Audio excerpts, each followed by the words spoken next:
Unstoppable redemption. Exodus chapter 1. The book of Exodus picks up where Genesis ends. God had redeemed the people of Israel through the tumultuous but sovereignly guided life of Joseph.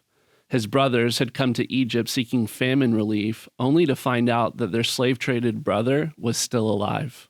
In fact, Joseph had risen to second in command over Egypt while directing the world's famine relief plan. In a wonderful series of events, Jacob's family reconciles, and the children of Israel grow in number and strength while living in Egypt. However, after Joseph died, a new king of Egypt came into power. He did not know Joseph, and he became bothered by the fact that the Jews were rapidly increasing in his land. The new king called the Egyptian people together, and with propaganda, he devised a plan to slow down the growth of the Jews. He set taskmasters over them to afflict them with heavy burdens. The Jews became slaves in Egypt, building many of the great monuments that are still standing today. The oppression of the Jews increased daily, but it was only causing them to multiply in strength and number. God has a way of growing his people and strengthening their work under oppression. When the king saw that his ruthless plan of slavery was not enough to stop God's people, he devised a more wicked plan. The Egyptians started to dread the Jews, and racism increased as quickly as the Jews. The king capitalized on this racism, and he conspired a plan to kill all the Hebrew boys at birth, thus putting an end to the Jewish people in one generation.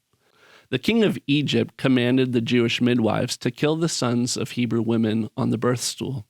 The midwives boldly defied the king's orders because they held a higher duty to the king of heaven and earth.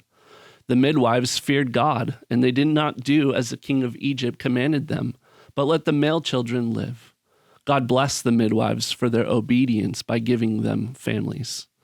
When the king found out that his commands were being ignored, he gave an order that would become the fate of a child named Moses.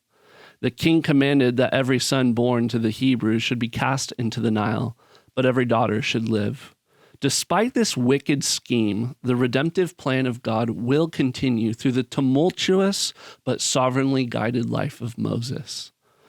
Behind this story, we can see that the king's plans were also demonic plans. It was and will always be demonic to order the death of Jews.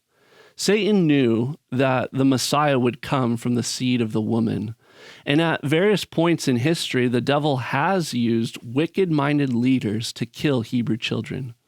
By cutting off the male offspring of Jewish women, Satan thought that he could cut off God's plan of redemption. Time and time again, especially shown in the life and death of Jesus, what was meant for evil, God turns for good.